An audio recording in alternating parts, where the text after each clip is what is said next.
Hello friends, வணக்கம். இன்றைக்கி oats cookies எப்படி செய்கிறதுன்னு பார்க்கலாம். நான் ஹெல்த்தியாகவும் டேஸ்ட்டாகவும் செய்துக்கலாம். 2 ஆப்பிள் வேக வச்சு எடுத்துக்கலாம். சியா சீட் 2 டேபிள் ஸ்பூன் எடுத்துக்கலாம். ஒரு பவுலில் போட்டு ஒரு சின்ன டம்ளரில் அரை டம்ளர் தண்ணி ஊற்றி ஊற வச்சிடலாம். 3 கப்பு ரோல்டு ஓட்ஸ் எடுத்துக்கிறேன். இது அப்படியே அவனில் 2 நிமிஷம் வச்சு வறுத்துக்கலாம். முதல்ல 1 நிமிஷம் வைக்கலாம், அதுக்கப்புறம் மறுபடியும் இன்னும் 1 நிமிஷம் வைக்கலாம். ஒட்டுக்கா வைக்க வேண்டாம், 1 நிமிஷமாக வச்சுக்கலாம். 1 கப்பு திராட்சை எடுத்துக்கலாம். 1 கப்பு கொட்டை இல்லாத பேரிச்சம்பழம், அதையும் அப்படியே ஒரு பவுலில் போட்டு கொஞ்சமாக 1/4 டம்ளர் தண்ணி ஊற்றி வேக வைக்கிறதுக்கு அப்படியே வச்சிடலாம் ஸ்டவ்வில்.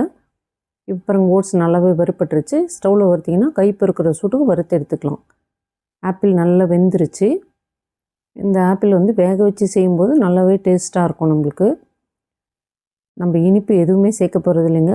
சர்க்கரையோ வெல்லமோ தேனோ எதுவும் சேர்க்க போகிறதில்ல. இந்த ஃப்ரூட்ஸ் மட்டும்தான் நம்மளுக்கு இனிப்பு. இதுவே நல்ல இனிப்பாக இருக்கும். அதுக்குள்ளார நம்ம திராட்சையும் பேரிச்சம்பழமும் நல்லாவே வெந்துருச்சு.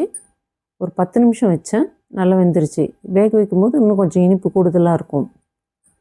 அதுக்குள்ளார ஆப்பிள் பாருங்கள் நல்லா ஆறிடுச்சு. அப்போ அதை தோலெல்லாம் ஒரு ஸ்பூன் வச்சு இந்த மாதிரி எடுத்தோம்னா உள்ளே இருக்க பல்ப்பெல்லாம் வந்துடும். அந்த தோலில் பார்க்குறதுக்கு ஒன்றுமே இல்லாத மாதிரி தான் இருக்கும். இப்படி நம்ம ஸ்பூன் வச்சு எடுக்கும்போது அதில் இருக்க பல்ப்பெல்லாம் நல்லாவே வந்துடும். நம்ம எண்ணெய் எதுவும் சேர்க்க போகிறது இல்லைங்க. இதுதான் நல்ல ஒரு பிடிப்பு கொடுக்கும் அந்த குக்கீக்கு. ஆப்பிள், பேரிச்சம்பழம், திராட்சை, சியா சீடு தான் நல்ல ஒரு பிடிப்பு கொடுக்கும். உள்ளே இருக்க விதையெல்லாம் கண்டிப்பாக எடுத்துடணுங்க. ஆப்பிள்லேருந்து 2 ஆப்பிள்லேருந்து விதை எடுத்துக்கலாம். நான் சின்ன சைஸ் ஆப்பிள் தான் 2 போட்டிருக்கேன். அதே போல் ஆப்பிள் நல்லா ஸ்வீட்டாகவே இருக்கும். இந்த ஆப்பிள் ஒரு ஸ்பூன் வச்சு நல்லா மேஷ் பண்ணிக்கலாம். பாருங்கள், ஆப்பிள் நல்ல பல்ப்பு எவ்வளோ நல்லா இருக்குது. நல்லா வெந்தால் தான் இந்த மாதிரி பல்ப் வரும். 1/2 கப்பு வறுத்த வேர்க்கடலை எடுத்து வச்சுக்கலாம். 1/2 கப்பு வால்நட் எடுத்துக்கலாம். வால்நட்டுக்கு பதில் பாதாம், முந்திரி பிடிக்கணும், அது கூட போட்டுக்கலாம். நம்ம விருப்பம்தான். மேலே இருக்க தோலெல்லாம் எடுத்துடலாம். வறுத்துட்டு கை வச்சு செஞ்சோம்னாவே தோல் வந்துடும். மிக்ஸி ஜாரில் போட்டு அரைச்சி எடுத்துகிட்டு வந்து ஒரு பவுலில் போட்டுக்கலாம். ஓட்ஸும் அந்த மாதிரி ஒரு 1/2 கப்பு ஓட்ஸ் மட்டும் எடுத்து வச்சுட்டு மிச்சதெல்லாம் முடிஞ்சளவு அரைச்சி எடுத்துக்கலாம் நைஸாக. திராட்சைலாம் ஆறிடுச்சு. அதுவுமே அப்படியே மிக்ஸி ஜாரில் போட்டுக்கலாம். கொஞ்சம் இருக்க தண்ணியும் ஊற்றி அரைச்சிட்டு வந்துடலாம். நல்லாவே அரைப்பட்டுருச்சு. ஆப்பிள் பல்ப்பு 1/2 கப்பு வந்திருக்குங்க. எடுத்து வச்சுருந்த 1/2 கப்பு ஓட்ஸும் போட்டு நல்லா கலக்கி விட்டுறலாம்.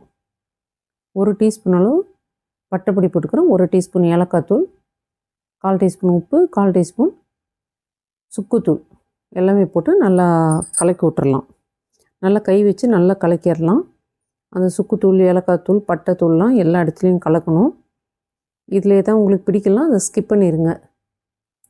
நான் எல்லாமே போட்டிருக்கேன். அதே போல் ஆப்பிள் பல்ப்பும் போட்டுக்கலாம், சியா சீடும் போட்டுக்கலாம்.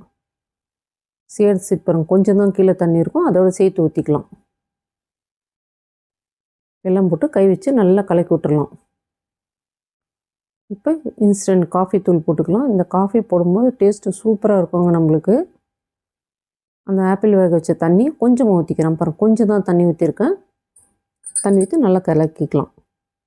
நல்லா கலக்கிட்டு அப்படியே ஓட்ஸில் போட்டுடலாம். இந்த சமயத்தில் அவன் 180ல் 10 நிமிஷம் ப்ரீ ஹீட் வச்சிடலாம். இந்த வீடியோ உங்களுக்கு பிடிச்சிருந்தால் லைக் பண்ணுங்கள், ஷேர் பண்ணுங்கள், சப்ஸ்கிரைப் பண்ணுங்கள். காஃபி தூள் போட்டு நல்லா கலக்கிட்டு அதுக்கப்புறம் நம்ம அரைச்சி வச்சுருக்க விழுதெல்லாம் போட்டுக்கலாம். போட்டு நல்லா கலக்கி விட்டுறலாம். இது கூடவே வேறு ஏதாவது உங்களுக்கு ட்ரை ஃப்ரூட்ஸ் பிடிக்குன்னா போட்டுக்கலாம். ஆப்ரிகாட், ஃபிக்கு அந்த மாதிரி எது பிடிச்சிக்குனாலும் போட்டுக்கலாம். நம்ம விருப்பம்தான். நம்ம செய்கிறனால நம்மளுக்கு எதாவது பிடிக்குன்னா நம்ம சேர்த்து போட்டுக்கலாம். இப்போ பாருங்கள், கொஞ்சம் பார்க்கும்போதே கொஞ்சம் லூஸாக இருக்க மாதிரி தான் இருக்குது. இதை அப்படியே ஒரு அமுத்தி விட்டு ஒரு 10 நிமிஷம் அப்படியே ரெஸ்ட்டு கொடுத்துடலாம். இப்போ நம்ம எடுத்து வச்சுருக்க வேர்க்கடையெல்லாம் ஒரு கவரில் போட்டு இந்த மாதிரி ஒரு சப்பாத்தி கட்டை வச்சு தட்டினோம்னா நம்மளுக்கு கொஞ்சம் ஒன்றும் பாதியமாக உடைச்ச மாதிரி இருக்கும். நைஸ் அரைக்காமல் இப்படி ஒன்றும் பாதியமாக உடைச்ச மாதிரி எடுத்துக்கலாம். இப்போ அதுக்குள்ளார அந்த ஓட்ஸ் பாருங்கள் நல்லாவே கெட்டிமாயிருச்சு. இப்போ முன்ன பார்த்ததுக்கும் இப்போதைக்கும் எவ்வளோ வித்தியாசம் இருக்குது பாருங்கள். நல்லா கெட்டிமாயிருச்சு. இதை அப்படியே கையில் வச்சு உருண்டை பிடிச்சிக்கலாம். கையில் நம்மளுக்கு எதுவும் ஆயில் எதுவுமே தொட தேவையில்லை, அப்படியே நல்லா தான் இருக்கும். இப்போ நம்ம அப்படியே எடுத்து அந்த பீனட் கொஞ்சமாக வச்சுக்கலாம். இதில் இந்த மாதிரி வச்சோம்னாவே நல்லா பீனட்லாம் பாருங்கள் ஒட்டிச்சுங்க. இதனால தான் நம்ம குட்டி குட்டியாக இருந்தால் நம்ம கட் பண்ண மாதிரி இருந்தால் நல்லாயிருக்கும். ரொம்ப தூளாக செய்யாமல் இந்த மாதிரி இருந்தால் தான் நல்லாயிருக்கும். சாப்பிடும்போது நல்லாயிருக்கும், பார்க்குறதுக்கும் நல்லாயிருக்கும். இன்னொன்று கூட செய்து காமிக்கிறேன். இது அப்படியே எடுத்து போய் பேக்கிங் ட்ரேயில் ஒரு பேக்கிங் ஷீட் போட்டு வச்சுருக்கேன், அதில் வச்சிடலாம்.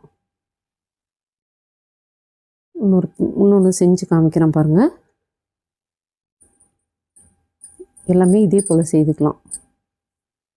நல்லா ஹெல்த்தியான இந்த குக்கி நீங்களும் செய்து பாருங்கள், ரொம்பவே நல்லாயிருக்கும். அதே போல் செய்தாச்சு. இதை அப்படியே எடுத்துகிட்டு போய் அவனில் வச்சிடலாம்.